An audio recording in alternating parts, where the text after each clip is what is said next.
Hello YouTube. So first of all, happy Independence Day, and today I'm gonna be talking about iOS 15 beta 2 and my 1 month's experience of using the beta version of the iOS 15 and how is my phone reacting towards it, how is the overall stability and battery life. So without further ado, let's get started.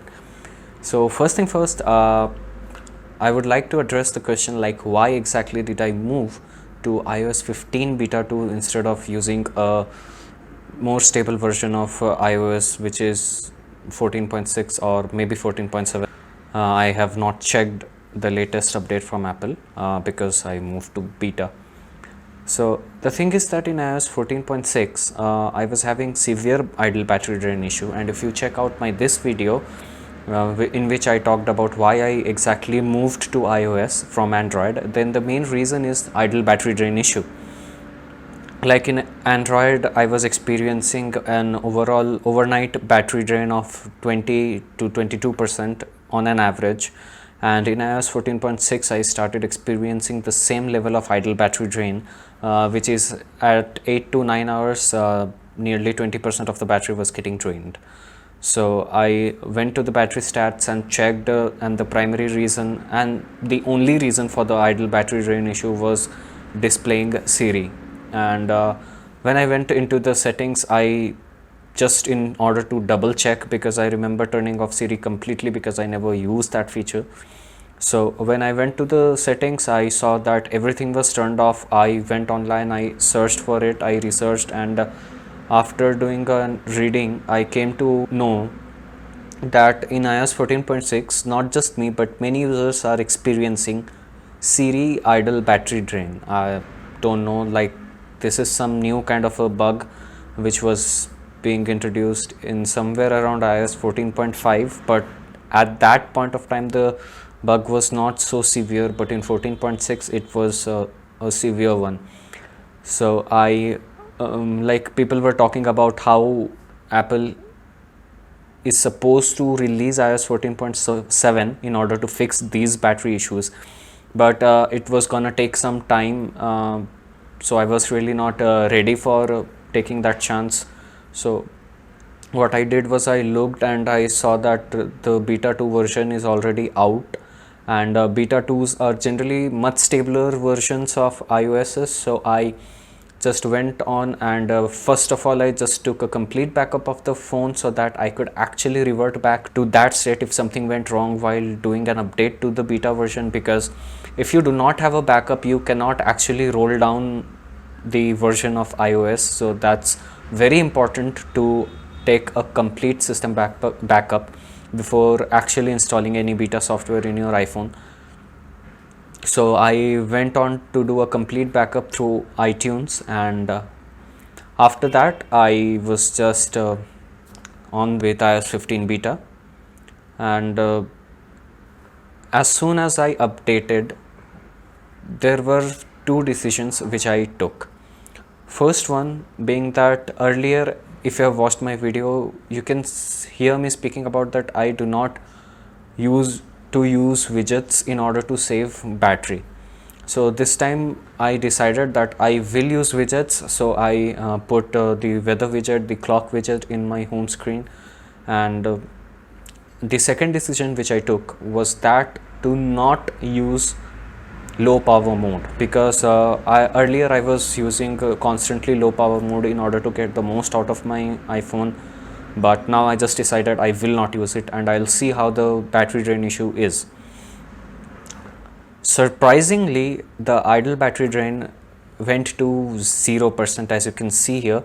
It's a flat line basically, and I was really surprised that a beta software is so much more optimized than a stable 14.6 release, and I was really happy that I took this decision. And my next concern, which was a legit one, that betas are supposed to be kind of unstable because they are not the final release of any software, so they are more like for experimental purposes. And I from there on I started using the phone as I normally used to.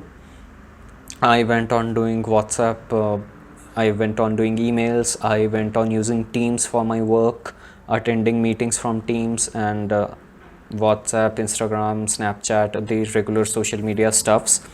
And one more usage of my phone is that I use Adobe Lightroom mobile app in order to edit all my photos, basically for my Instagram post, which I'll link down in the description, which you can go and check out. So I edit all my photos on my phone and I found zero issues with that, so kudos.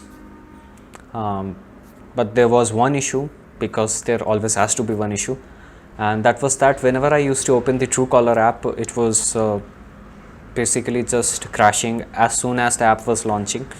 So after that, 2 updates came for all the applications, particularly for Truecaller, but still there was no luck with Truecaller. It's still crashing, it's still not opening. I don't know what's the reason. So I believe that this Siri idle battery drain issue was solved because Apple has actually moved the Siri from an online application into the iPhone, and now Siri is supposed to be embedded in your iPhone.